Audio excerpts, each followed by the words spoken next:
Hello and welcome back to another episode of the Agree to Disagree Sports Podcast. Today we have Aidan Tautin and I'm Chris Costa. Today I'm filling in for Sam Capola. Sam just moved into college and he's still getting settled in, so I'm filling in for him tonight. Aidan, how's it going? Oh, we're doing solid. Sad Bones can't be here, but this podcast is for him. It is a tough night, but we persevere. Oh yeah. All right, we're gonna start out in the NBA tonight. Oh yeah. James Harden, back at it again. Guy just can't win. He can't keep his dick in his pants. Long story short. You know what I mean? I wasn't going to say it, but I thought you would. But we saw a thing that said James Harden was fined $100,000 for his comments by the NBA. I think it was probably by the PA, the Players Association. Yeah. But what are your thoughts on that? I mean, go ahead. I did think the fine was sort of inbound, because it happens all the time. But $100,000 is there ever been a fine like that of that magnitude for some comments? Like, you know what I mean? That is steep. It's a steep margin. Especially for a man who's not getting paid what he wants. Yeah. Oh my god. What a shit scenario. I'm low-key sweating this Inter Miami score right now. So don't mind me. Yeah. So it was 3-3 going into penalties, and Miami, I think, is up like 7-6 right now. Okay. So back to ball. We'll move on. Lonzo, quote, apologized for not living up to his potential with the Bulls. What are your thoughts on that? Is he right? Sort of. But it's also really not his fault. You know what I mean? Like, you can only do so much when you're not on the basketball court. So, and I feel like once he does come back, I don't know. I have a really good feeling. Like, when Clay came back after being out for 2 years, he dropped like 21 points or something in his debut game back. Yeah. So I feel like Lonzo could be, on the up and up. Yeah. I still think Lonzo has all the potential in the world, and I think he's just had a tough stretch with injuries. And I mean, of course, you can only do so much when not playing, like you said. Yeah. But I don't know. And then after he apologized, the day after, he told the people what we all wanted to hear. He's back. Daddy's home. Daddy's home. Clap it up for the one time. Clap it up for the one time. One time for the one time. I think this is the right move for him. I'm really happy because I think, like I said, he has all the potential in the world, and I think he is going to play amazing when he comes back. I mean, I hope. Yeah, absolutely. But we'll see. Watching that video, I've never seen Lonzo Ball so excited about anything. I could agree. Like, that man was hype. And I could be more excited. Did you see the video of him doing squats? Yes, that's what I'm talking about. It's like, come on, man! Oh, yeah. I like you! Really, I don't even know you, but I like you! It's funny. Gotta love Stephen A. Oh, yeah. Speaking of Stephen A, dunk competition champion, Mac McClung. This has nothing to do with Stephen A. Just Mac McClung signs with the Magic.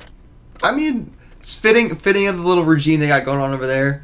Someone will throw him a lob if he can actually get minutes. So, good for him. I personally think he needs more minutes. I mean, I feel like he actually has a little bit of potential to be a solid role player in the NBA. Yeah, exactly. I can agree. Like Nate Robinson was not a bad basketball player. Exactly. And I mean, Mac McClung's high school mixtape is still one of the greatest. It's on Austin. It's one of the That's bold. I like that. That is bold, but I think it works. You're spitting. My bad. All right. Anything else for basketball you got to bring up? Any other topics? I don't know if you saw this. So, the Knicks are suing the Raptors. Did you see anything about that? Okay. Nah. So, some Knick ex-employee went to the Raptors, and I guess this guy took like thousands of emails from like the New York's like inside whatever, and I guess they were on his personal email, so they're just like everywhere. So like the Knicks I guess the Knicks background and like whatever the hell is just all like it's all in Toronto. So the Knicks are pissed. I couldn't really like when I read it. I need to like find the little thing again, but that is what I really understood from the situation, and that is like I don't think I've. Like, it's been a crazy week as far as like for the off season, as far as like drama and not really trades and free agency and all that stuff. But it's just front office stuff. That's all it is. Front offices are causing all the buzz around the league right now. Speaking of more like drama and filled stuff, my bad to cut you off there. I just wanted to like ask and sort of bring up the topic. Has player empowerment in the NBA gone a little too far?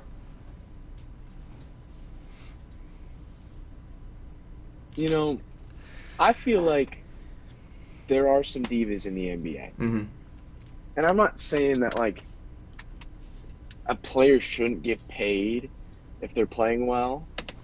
But, like, let's be honest here. There's no player that's worth, like, $1 billion. Yeah. And I feel like some of them think that they should get much more than they actually are valued at. Mm-hmm. Like, I mean, don't get me wrong, James Harden should get paid. But James Harden shouldn't be getting a super max at this stage in his career. Yeah, especially if he has nothing to show for what he's done for the past 10 or 12 years, however long he's been in the league. Yeah, that's a good point, though. Yeah, because I saw like a thread today on Twitter. It was like a picture of Harden and Dame, and it's like when you think about player empowerment, Dame has been the face of a franchise for 13 years, and he's given them chance after chance, and I feel like. If anyone deserves player empowerment, it should be Dame. I feel like Dame is severely underappreciated. As far as his voice or like his greatness. Like, I feel like people don't bring Dame up enough. They okay, I get what you're saying. You get what I'm saying? Because it's always like Braun. It's Curry, it's Luka, it's KD, it's Giannis. But Dame is out here. He'll drop a 30-piece on your favorite team every night. Yeah. Just easy. And I mean, yet again, like I said last episode, he's better than Steph Curry. But I didn't say it. Mm-hmm. All right. Now that we're done with hoops, let's talk some golf. Let's move on to more exciting sport at the current moment. This Thursday starts the PGA Tour Championship. Mm-hmm. We're gonna do a little game show called Chof and Chris pick their top 2 picks for the PGA Tour Championship. Yes. Have a day. All right. We'll go back and forth. I'll pick one, you pick one, or you'll start. How about that? You pick one, I pick one, and then we'll go back. All right. Okay. So I want to hear your first pick for who you think's gonna win. Okay. I don't know. I'm feeling John Rahm has me I'm feeling good. Wow. I'm feeling good. I love Scotty, but I feel like when you finish second, I don't know. It's something about it has me feeling a little nervous. So he's not my first pick, but I got John Rahm. Classic, He's that nitty gritty guy, He does all the things right. He plays the game the right way, and he's my first pick. All right, we're changing the game up a little bit because I completely forgot what I was gonna do. We're gonna pick 2 actual contenders we think have a chance, and then we're gonna make a little dark horse pick. I like that. You like it? I like that. Right. So you went against Scotty because of his second place, but I think the man starting 10 under. You can't. I feel like can't bet against the hot hand. Is that what you can't? Yeah. I mean, he's starting 2 strokes ahead of the guy in second place. So I mean, don't get me wrong. Even though he's starting ahead of everybody, there is a chance they could catch. But I feel like starting 10 under is just ungodly. And I feel like Scotty, once he has a lead, he should hold it, even though he didn't against Hovland. Yeah. In the BMW, but I feel like Scotty's always a solid pick. I mean, Scotty's a baller. There's no way around it. He's a great golfer. Mm-hmm. So let's hear Chof's second pick. Second pick for my definite winner, I think I'm gonna ride the hot hand. I got Victor Hovland. Wow, that's a Right in good the hot pick. hand. That's a good pick from the kid. Okay, so my next pick. Love this guy since day one. He's one of my favorite Europeans in the world. The only person I ever root for in the Ryder Cup that's not an American. And he's starting 7 under, so not too far back. Could catch if he gets hot, he's hot. Yeah. He's been like this his whole career. He hasn't won much this year, but he's always been top 5, top 3. Give me Rory starting at 7 under. Ooh. I mean he's been in the game a long time. He's a good golfer. What can I say? Yeah. He's a good golfer. Yeah. All right. Give me a little dark horse here, Joe. Well, dark horse action. I like Ricky Fowler. I'm not gonna lie. Wow. I like Ricky Fowler as a dark horse. I'll give it to you. That's a good pick. Starting pretty far back, but I feel like it only takes a few good swings, and you're right in the race. That's all it is. And he's a good golfer. I can't remember what tournament that was. He was on fire. Just, you know what I'm saying? That's what I like to hear. Good golfer. He's had success in the past. I mean, not as much the past couple of years, but this year he hasn't been playing too bad. And I think he's been hanging around good enough. I think that's a good pick. Now your dark horse. I want to hear. My dark horse, starting at 1 under, so still starting pretty far back. Yeah. Give me Colin Morikawa. Ooh. Dude's a baller. He's got a pure swing. I think he can make a dent this weekend. And I mean, he is starting 9 strokes back. Mm-hmm. But what are you gonna do? Should have played better in the regular season. For sure. But I think he could, as a dark horse pick, I think he could have some success. I can't disagree. All right, let's clap it up. It was a great segment of Chris and Cho pick their golfers. Oh yeah.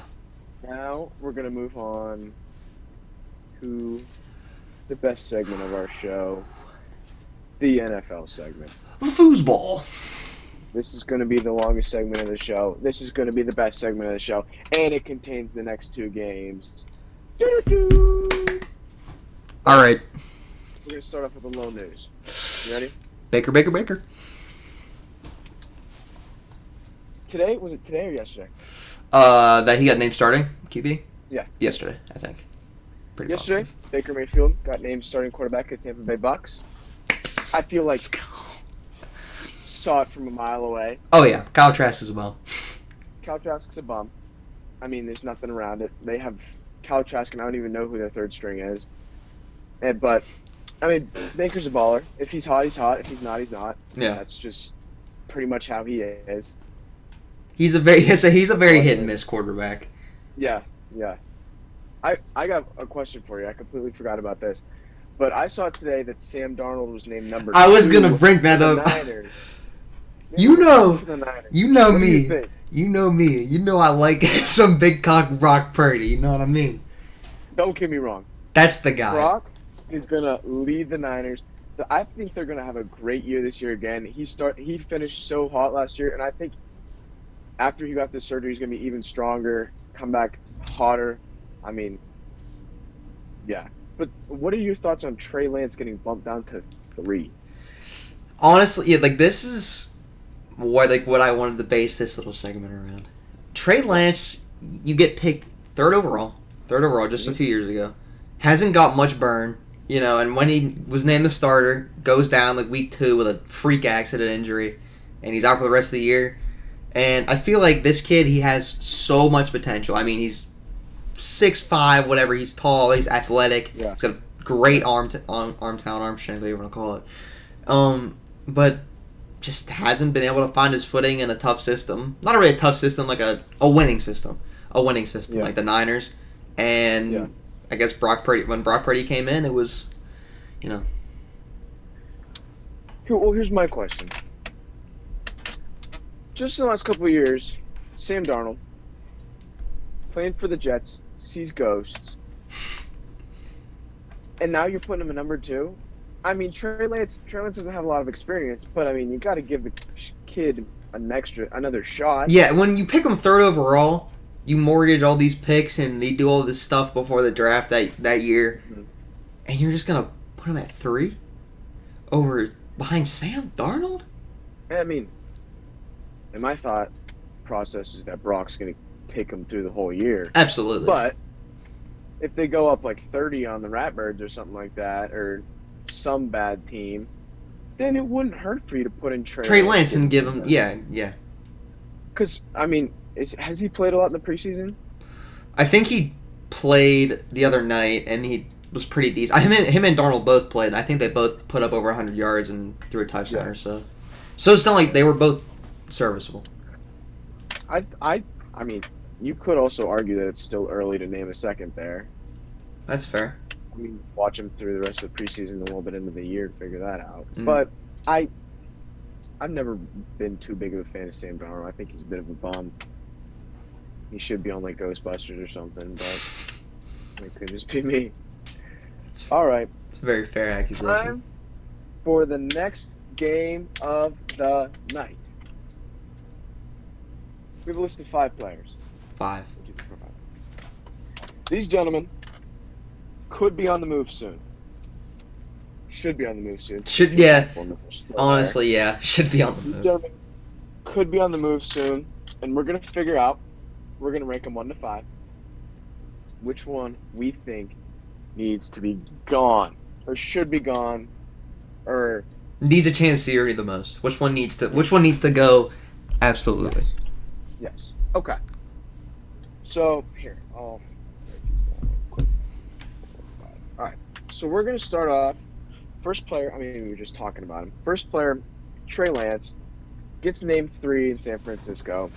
Hasn't got a lot of burn there. Do you think he needs to get up out of there fast?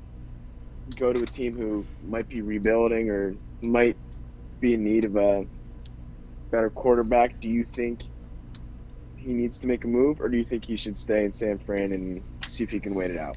I feel like maybe if San Fran is like the calling, I think he stays 1 more year at most. But since we're talking about moving, I think Atlanta or Minnesota is a great place for him.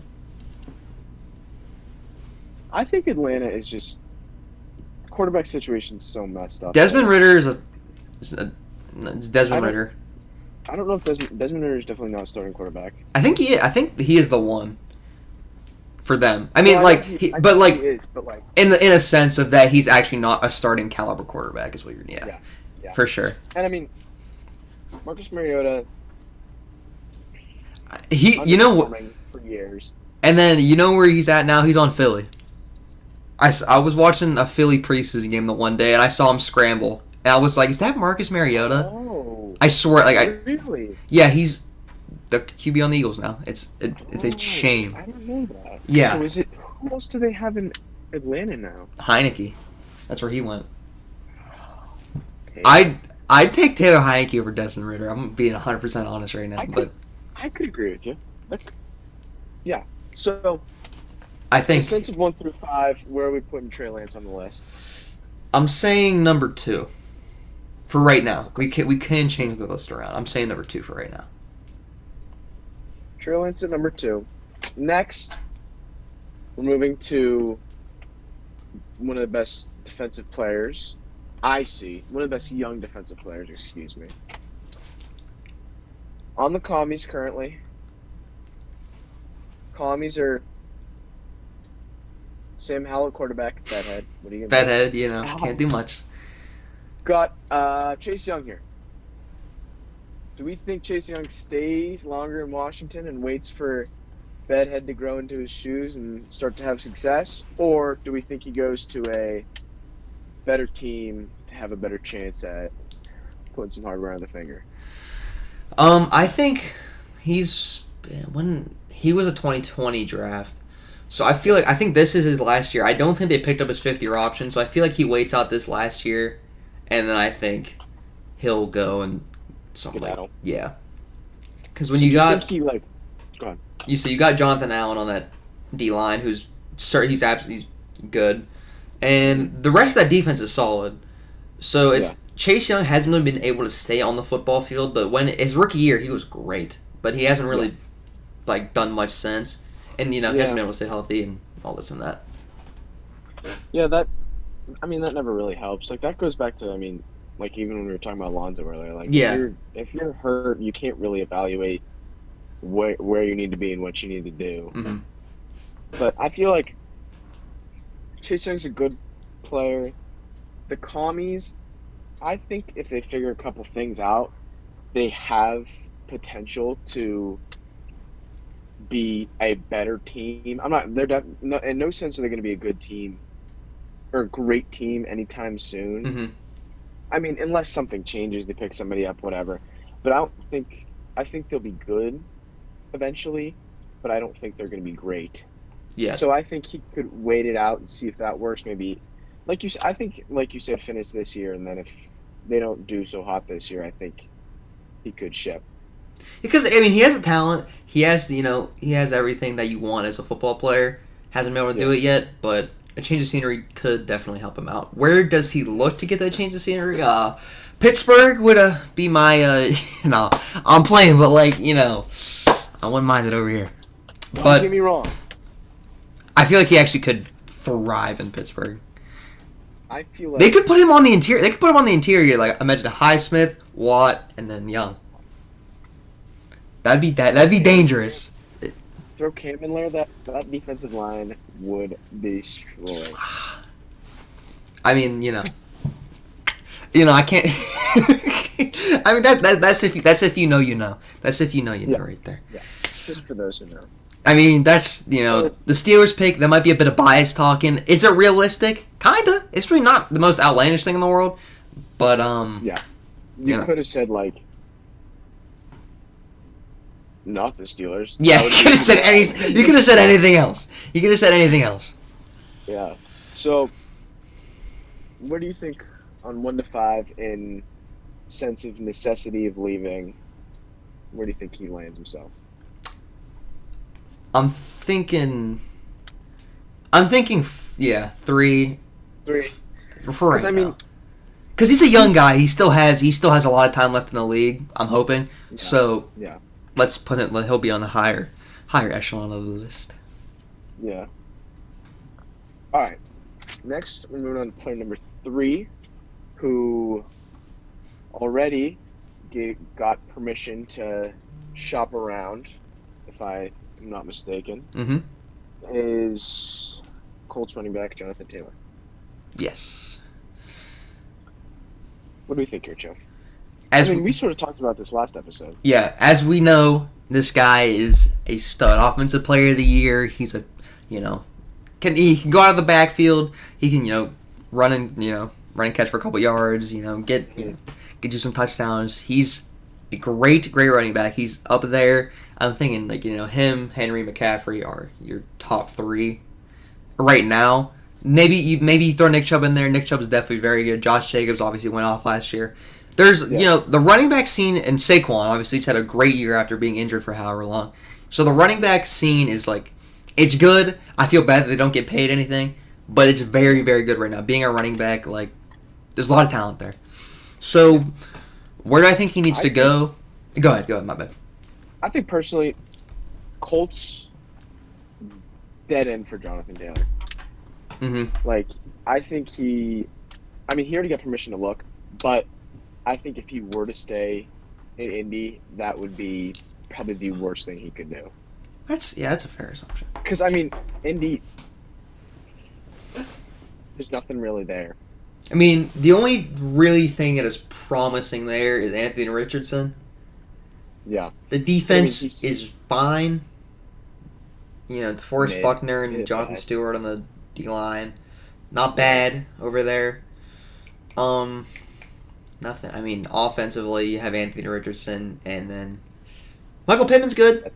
But do you really have any? The offensive line, you got Quentin Nelson up there, but other than that, who's blocking for you? I think the Colts are a 500 team. Around. If Anthony Richardson can figure it out this first year, he doesn't have to. No, by no means does he have to be a top 10 quarterback, but if he can get his footing under him, then they could absolutely be a 500 team. I think by no means they're a playoff team, mm-hmm. but I think they could be a 500 team. Which that's not It's not bad in the league these days. But so, do you think he's the most in need of a change of scenery? Absolutely. Because I mean, That's not just because of like the fact that the Colts suck. It's because he's without a doubt the best player that we're going to talk about. yeah, yeah. When he's already an award-winning So player. that is true. Next, we're gonna move on to. I don't even know who he plays now. Well, who is it? Is it um Moving on to Cordell Patterson. he is still in Atlanta. Was That's RB1 what I last thought. year. I think he was in Chicago before that. I mean, this dude's been severely underrated as a running back and a kick returner for his entire career. The Falcons Yes. severely underused him, and I feel like he could have been one of their best offensive weapons last year in a struggling offense. Yes. He could absolutely be an RB2 for any good team. He could be a starting running back. He could go to the Dolphins and start. Like, absolutely. Yeah. They could Mhm. get him for a 6th-round pick and call it a day, and the Dolphins have a good caliber running back. Yeah. So do you think he's like in need, or do you think he can stay? I think he's in need. I think they have Bijan and that Tyler Algier, who's a young guy and who was pretty serviceable last year for them. He was good, put up some good Yeah. numbers, had some good games.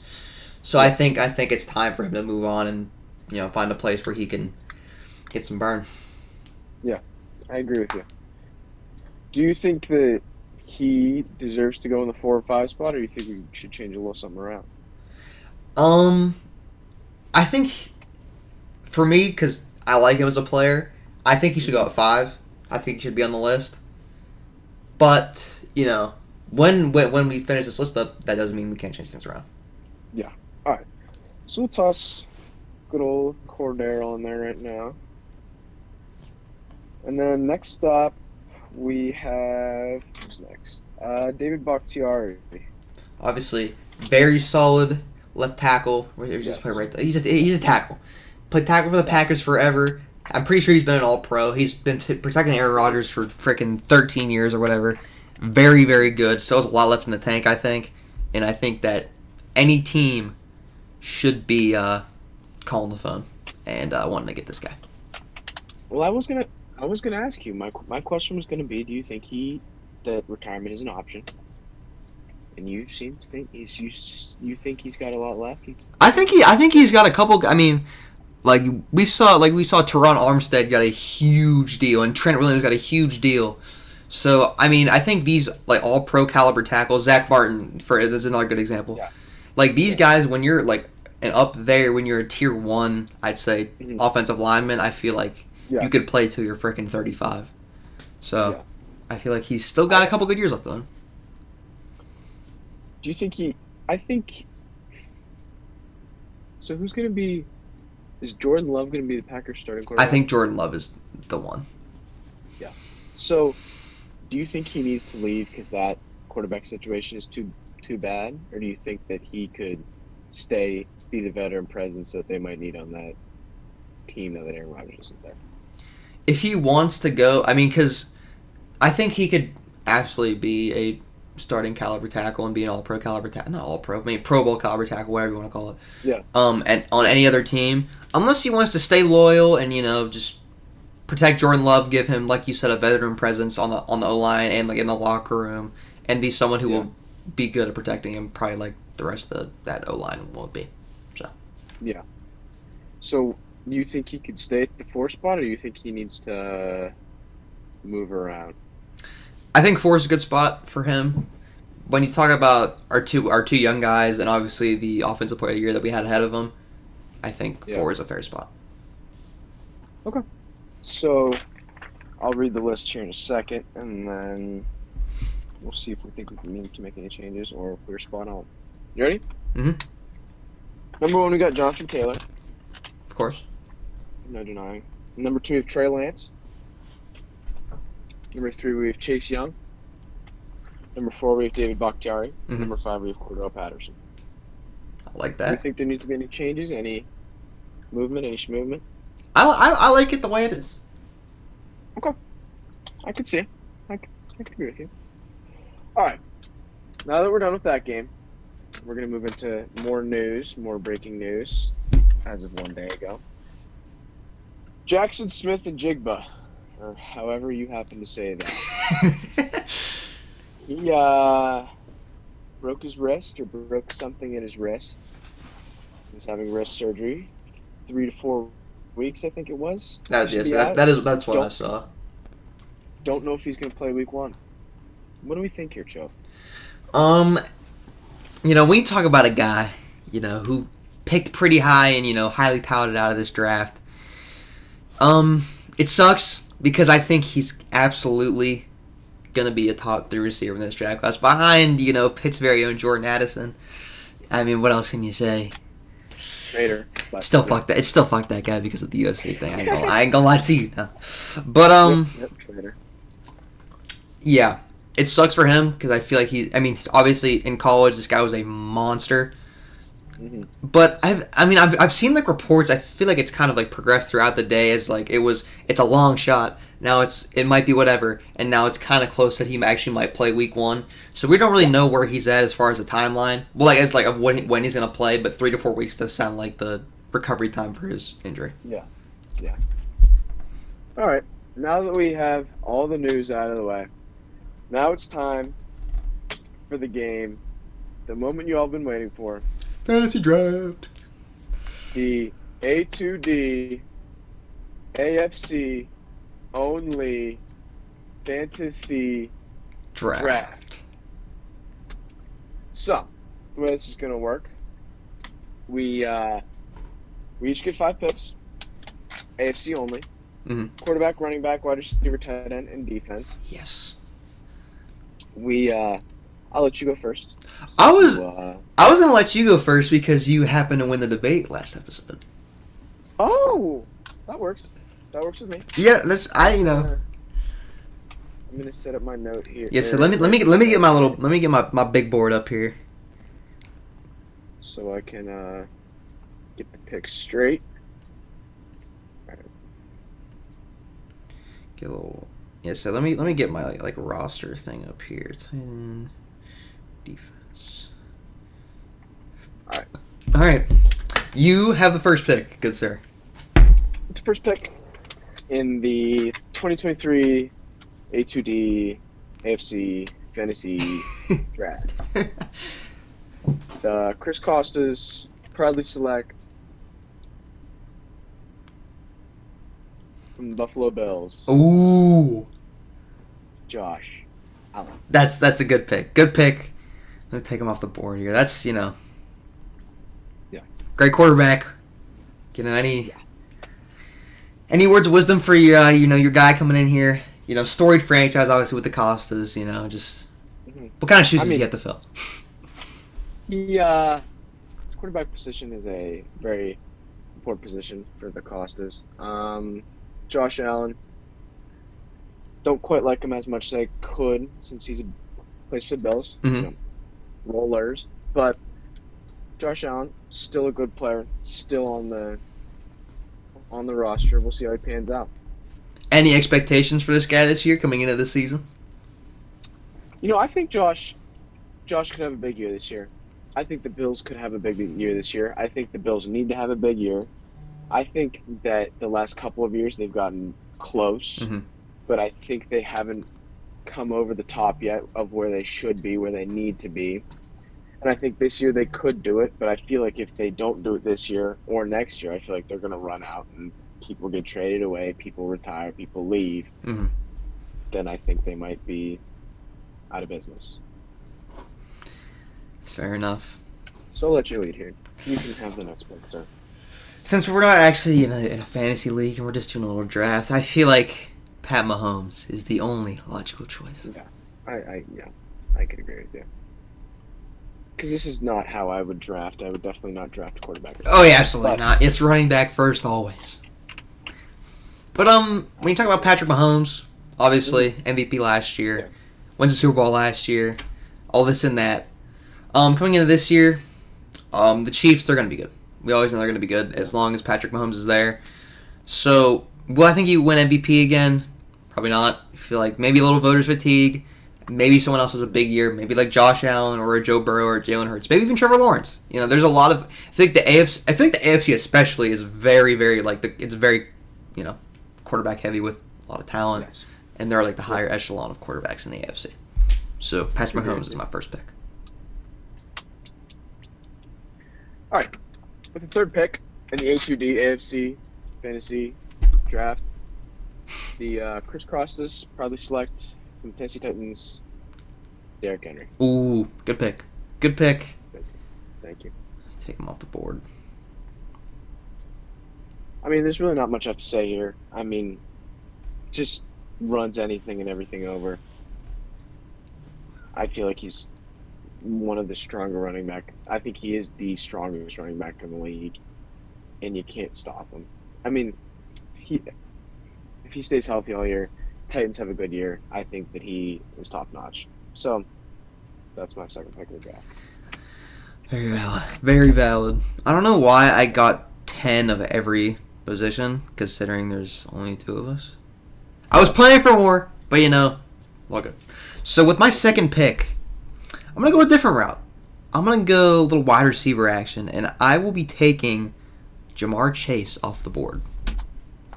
That's where I could have been going next. Was indeed thinking about it. It was between him and Tyreek Hill, but I feel like we've already seen that combination. When you talk about Jamar Chase, I'm pretty sure this will be his third year. I want to say his third year coming in the league. I always messed that up. But obviously, electric player. Can make the big play. He can outpoint the football. He can run great routes. He's got good speed. Puts up great stats every year. What else can you say about this guy? Except I think, is he the best receiver in the AFC right now? Is that a conversation we should be having? I think it might be time. Yeah. Him and Devontae, I think, are the, Yeah. Well, I mean, since you wanted to preview it, my next pick in the 2023 A2D AFC Fantasy Draft from your Las Vegas Raiders. Devontae Adams. Okay. Good pick. Good pick. Good I pick. feel like that's just where you have to go after that. Been a top 3 receiver, top 5 receiver for the past however many years. Yeah. And even last year when Derek Carr was still kind of questioning whatever was going on over there in Las Vegas. Yeah. Still puts up freaking monster numbers. Still a great fantasy receiver. And he is the Costa's latest pick. Now, I'm going to go a route. This isn't me when it comes to fantasy drafts, but I feel like I can't let him slip off the board any longer. I'm going to go Travis Kelce here. Okay. Undoubtedly the best tight end in the league right now. Obviously that him and Pat Mahomes connection, it's special. It's a Super Bowl winning connection. It's a championship connection. Mm-hmm. And this guy will probably be, if not, is already the best tight end ever. In my opinion, I think he is. Is that a hot take? Yeah. But when you talk about 2 Super Bowls, that's yeah. Even Gronk, Shannon Sharp, Antonio Gates. There's a lot of really good tight ends, but I feel like that could be a debate for next time. That could be a debate for next time. There could be a debate for next whenever we do that. But I got Kelce. So it's a good pick. It's a good pick. Seeing as we're not doing an actual draft, my order is going to be messed up even worse, and I'm going to go defense here. I think I know what you're going to pick here. With the 4th pick in the A2D AFC Fantasy Draft, Chris Costa select the Pittsburgh Steelers. Yeah, all right. They were number 1 on my big board. I can't even lie to you right now. Yeah. Number 1, I mean, blurs. I think the Steelers defense is going to. I mean, don't get me wrong, Kenny Pickett and the boys are going to fire on all cylinders, but I think the Steelers defense is going to be the better part of their team this year. When a full season of T.J. Watt, you can't ask for much more. You know what I mean? No. Sack Ripper, here we come. Oh, yeah. So, with my next pick, I will go with running back. And I think Nick Chubb will be the selection that Chof will be taking. Obviously, strong running back. And He's been an absolute monster for the Browns his entire career. Now that Kareem Hunt's gone, I feel like this opens up more opportunities for him to put up better numbers, more touchdowns, probably same amount of yards. He puts up obviously puts up great numbers with his yards every year, but touchdowns I feel like that will skyrocket because I swear you could count however many times in the past years will Nick Chubb will make a 50-yard run to the 3-yard line. They'll take him out for Kareem Hunt. So yeah. I'm excited for Nick Chubb this year. I draft him in a lot of fantasy leagues that I'm in, and he will be my running back pick for this draft. Glad to see you like a Chubb. Okay, you crazy, bro. All right. With the last pick in the A2D AFC Fantasy Draft, the Chris Costas are going to go with, from the Ratbirds, Mark Andrews. Good pick. Second best tight end in the AFC, if not in the league. Yeah. Always the best receiver on the Ratbirds because they have no other receivers. So, True. This is true. You can't argue it. You cannot argue it. I'm excited to see this because I don't know where I'd go from here if I didn't have my defense. That's fair. So see this pick. With my last pick, there's, in my opinion, I had 5 defenses on my big board here, and the Lurs was obviously my number 1. Yeah. I'm going to go with the Jets. Jets defense here. Jets, Sauce Gardner, let's go. Yes. Obviously, Sauce Gardner. Fantastic. Top 5 corner in the game right now. Quentin Williams, monster season last year, just got his bag. CJ Mosley, that linebacking core is solid. You have to Bryce Hall last year, or in the year before that. He's that guy. Bryce Hall has been underrated. Solid corner for the Jets, and they will be my defense, my last selection. So would you like to read off your team, sir? Oh yeah, let's clap it up. All right. For the Chris Costas from Chris Costa, we have at quarterback, number 17, Josh Allen. Sir. At running back, the most number, Derrick Henry. At wide receiver, number 17. Devontae Adams. Hey. Number 80-something, I'm assuming. Mark Andrews. Is he 86 or is he? It doesn't fucking matter. It's an 80. I know that. Yeah, he's a tight end. It's got to be in the 80. And then the defense. Here we go, Steelers. Here we go. The defense. The defense. He can't get the. Are you? The defense. Your Steelers. Go. I thought you were just stuttering so bad you couldn't get the words out of your mouth. But little did I know. No, I was waiting for something else. Give me TJ, Cam, and the boys. Gonna lock down every team. Let's go, Lurs, baby. Pittsburgh Steelers. That's awesome. That's awesome. Okay. Wow, what a great fucking song. All right. Go ahead. So obviously for Chris, we have Josh Allen, Derrick Henry, Devontae Adams, Mark Andrews in the Lord's defense. Now for the Pittsburgh Aidan Tautins. Whoa. Wow. Yeah.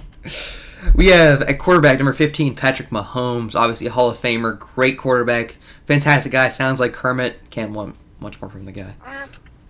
No. Running back number 24, Nick Chubb, obviously plays for the Browns, so don't really like those guys, but Nick Chubb, he's one hell of a running back. Chubb loves a job. I can dab you up for that one. So at wide receiver we have numero uno, Jamar Chase, obviously young, promising, record-breaking receiver. Honestly, could win an MVP in the future, but I'm probably just meat rounding at this point. So, at tight end, oh, bro. You know what's crazy? My headphones just died. So I'm gonna tough this segment out without hearing Chris. So at tight end, we got Travis Kelce. And at defense, we have the Jets. I mean, clap it up. You don't see people like this, Headphones dying, no audio, talking to themselves with their dick in their hand. Toughing out a segment like that. You know what I mean? Yeah, I could agree with you. I have no idea what you just said. Let me plug these headphones in. Holy hell. Give Chubb a second. Anything. You know, Anything. we're having a little technical difficulties right now, and I might have to... Wow. Like, my headphones Look gotta at lock in. This guy's a joke. Okay. Apologies, folks. Alright, we're back. Can you hear me? Yeah, I can hear you. Clap it up for Chubb's headphones. Clap it up for the kid, you know what I mean? They don't see hustle like... They don't teach that anymore. No, they don't. It's a moment mentality. Yeah, I mean, they just... they don't, just don't. Yeah. All right. So I think that's a successful fantasy draft. I'm really proud of us. I mean, I personally would pick the Chris Costas, but It's all preference at the end of the day. it is all preference. So obviously, the winner will be decided hopefully by our absolutely wondrous and glorious King James fans. Love you, Wow. King James. If we had like some behind the scenes, I think we'd go to jail. Like That would have been yes. last podcast, that was crazy. Like Bones was on one. No shade at Bones, but we love the kid. Yeah, exactly. we love the kid. And King James. yes, say our glorious King James will be hopefully back next episode when he can really settle into school and his classes get underway.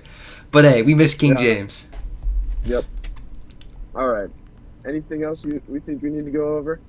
As far as sports, no. If you want to sit here and talk about whatever the hell, then let's. We got some. Here's the question: I'm listening. did Inter Miami win? Oh yeah, they did. 8-7 on penalties. So Inter Miami will be heading to another championship final, which this is called like the Lamar Hunt. I don't know. I just saw it.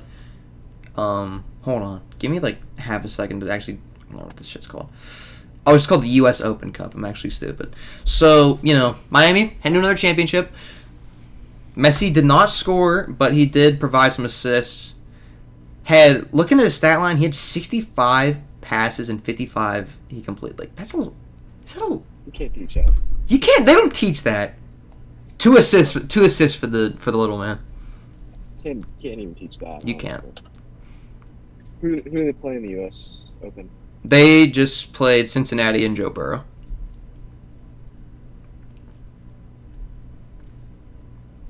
Absolutely befuddled me there for a second. Oh, so we're at this soccer game today. Like me and the soccer team, it was like let's go to this thing, and we're all wearing pink. Like I got my pink shirt on. It was supposed to be like wear this shirt, whatever, and then we're like I think Solo says something about wearing pink because Messi's playing, and obviously it's like the running joke that Messi's playing and whatever the hell, and then eventually one of my friends goes, "Is Miami playing tonight?" I go, "Yeah, they're playing Cincinnati." And he goes, "Who do you got, Messi or Joe Burrow?" I'm like, "I think I got Joe Burrow tonight." And he's like, "Of course." And meanwhile, this kid, he's from Hawaii. He doesn't know anything about football, but I love him though. He's a great kid. That's gonna be the worst thing ever. Joe Burrow. Hey, shout out to Evan if you're watching the pod right now. Shout out to Messi and Joe Burrow though. Yes. All right, Joe. You want to get after the outro like normal? First off, before we get after it, I would like to give Sam a shout out. Sam, miss you. Love you. Love you. Love you, kid. Get back. We'll see you next time. I still think I'm a better host after one episode, but hey now. wow. Hey now. Easy, Papa. Hey, pup. We'll see you next time, Bones. Bye, King James. All right, Joe, go ahead, brother. All right, folks. This has been Agree to Disagree Sports Pod. Stay thirsty, my friend.